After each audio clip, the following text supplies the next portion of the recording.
Dear students, let us start the discussion on 12th November 2016.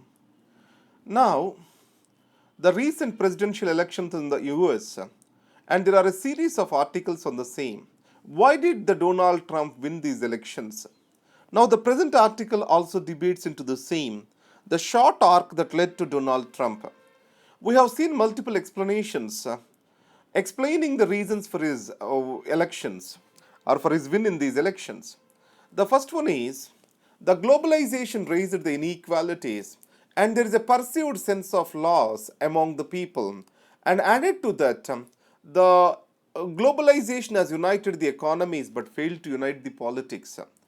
And on the other hand, the right wing politics have grown all over the world because of this particular globalization as a phenomenon. It means that we have seen more and more explanations that are centered on political economy, but we fail to see the arguments beyond that. Now, we generally pursue that the Western societies are rational, argumentative, based on reason, and they are objective. But how far is it true? The voting behavior, if you take in India, it is guided by the caste prejudices. Our voting behavior is aligned at the caste and community lines. Is that not the true in the Western societies? Do Western societies and the voters in these countries make the decisions purely on rational criteria such as economic criteria? Now, if you analyze this particular article, it goes it this way. American society is also highly polarized. So the voting behavior of most of the states is decided on many prejudices or many other identities such as race, ethnicity, color, nationality, or nation of origin, etc. So in this scenario, if you take most of the states, they have a fixed voter behavior in the United States. If you see California and New York, they are essentially the Democrat states. So the voters also fixed themselves across the party lines. There are few states such as Michigan, Pennsylvania, etc. These are called swing states. Among these swing states, certain undecided voters, they try to decide the final outcome. They will decide the final outcome of the elections. Now, if we observe the George Bush elections, Mr. Al Gore has got the more popular vote, but electoral votes has went in favor of the George Bush. Now the same thing has been repeated. Miss Hillary Clinton got more the popular vote, but Mr. Trump has won the election because more the electoral votes are in favor of Mr. Trump.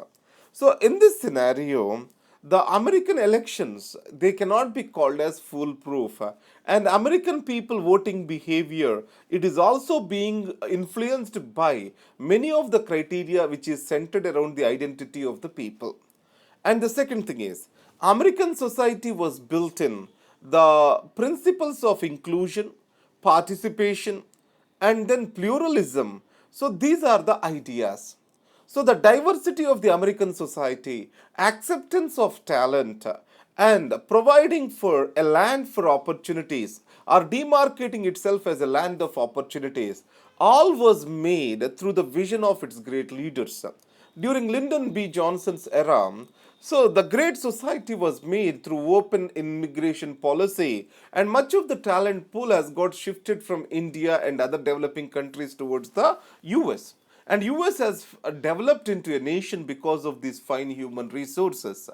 But after some 50 to 60 years, we see the divides growing in this society. Now, in this scenario, the African American president taking the office is one of this particular point which made the most of the white Americans insecure, according to this article. Now, it means the sense of nativism is growing, which is growing against the anti-immigration or growing against the immigration policies of the country. And the second thing is, most of the institutions after the civil rights movement, they made accessible to the African Americans. And the pinnacle of this is election of African American to the presidential office. Now, there is a perceived sense of loss of control by the white Americans on the American institutions. So, recapturing of these American institutions back into the fold of the whites is one thing that has dominated in these elections. If we see the electoral statistics, it is not just the workers which has influenced the election of Donald Trump. It is the consolidation of the votes of the whites that have influenced his election. If you take the Pennsylvania, where 80% of the voters are whites, most of these votes have gone to the Donald Trump. So, most of the swing states, though they consist of greater workforce, and as Trump's declared economic policy is not support of the workers, still they voted for him. It is majorly can be explained through the sense of nativism, sense of loss of control over the American institutions. Now, bringing parallel with India, yes, the reservation movements in India, and then increasing voting percentage which is being reported across the upper caste. This is also to give a sense of loss, to bring in this perceived sense of loss in upper caste. So I'm trying to bring in the parallels between the American democracy and Indian democracy. So finally, what we can say is that sometimes democracy works in strange ways. The election of the Donald Trump is a representation of this democracy working in strange way. And the second is Punjab's legislative adventurism. Now understand, judiciary, legislature and executive shall work within cooperation. They shall not contradict each other's actions. Now, the Supreme Court judgment as a binding all over the country, then through legislative means, how come the states can contradict that Supreme Court judgment? It is not the clash of institutions. So, at this principal level question, let's go further into the Punjab crisis. In 2004, the Supreme Court has ordered the Punjab government to complete Sutlej Yamuna link canal on its side. But the Punjab legislature has reacted by passing a law annulling all the river agreements. Then the matter was sent for the advice of the Supreme Court by the President of India, and the Supreme Court said that the state legislatures cannot make the laws that contradict or come in conflict with the judgments of the Supreme Court which have reached their finality. That's what the Supreme Court said in the Kaveri dispute and also in the case of Mulla Periyar Dam. So, if federalism has to work, the consensus orientation, the principle of accommodation across the states, respect for agreements among the governments is necessary, or else it is crucial. So, in this context, the action of the government of Punjab is not in the federal spirit. So, playing to the populism and playing to the mood of the people, it is the nurture or the feeder or fodder for the politics of the day. So, whenever the election season comes up, raising up these issues to gain the vote banks, to get the voter support, it will ultimately ruin the institutions and their functioning in the country. So, the greater long term vision and nationalistic perspective shall dominate over the regional politics and small political gains. Now, let's get into the next article. In Telangana, farewell to arms. This is a good case for Naxalites and mainstreaming of the Naxalites. Especially with regard to the security issues, we can quote Telangana and Andhra Pradesh as examples for better management of the Naxal menace. Now, why the Naxalism has come into existence?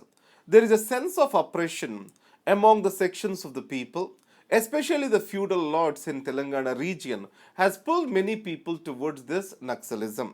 And the second thing is, there is an ideological base and support that the Maoism can bring in better development and prospect to the poor. And the third thing is, the governance, failure of the governance and huge levels of the corruption, it has distanced the common people from the establishment, and resentment against the establishment is growing. So these are the reasons that can be attributed for the growth of the Naxalism. The sense of injustice is the root cause of Naxalism. So what the Telangana government, it means the Andhra Pradesh and Telangana governments did. So they have nurtured an allied professional force called as greyhounds. These greyhounds, it has remarkable with regard to fight in Naxal menace. And the second thing is, Previously, police have resorted to high-handedness to fight the Naxalism. Slowly, they started shifting towards the people-friendly policing. And along with the people-friendly policing, they also started providing incentives and alternative life support systems for the Naxals who have surrendered. So this have paid the dividends and most of the Naxals have entered into the mainstream life. Here a remarkable statement is like this. So a development can be just and reasonable only when the peace prevails. A development cannot be just and reasonable in an environment of violence.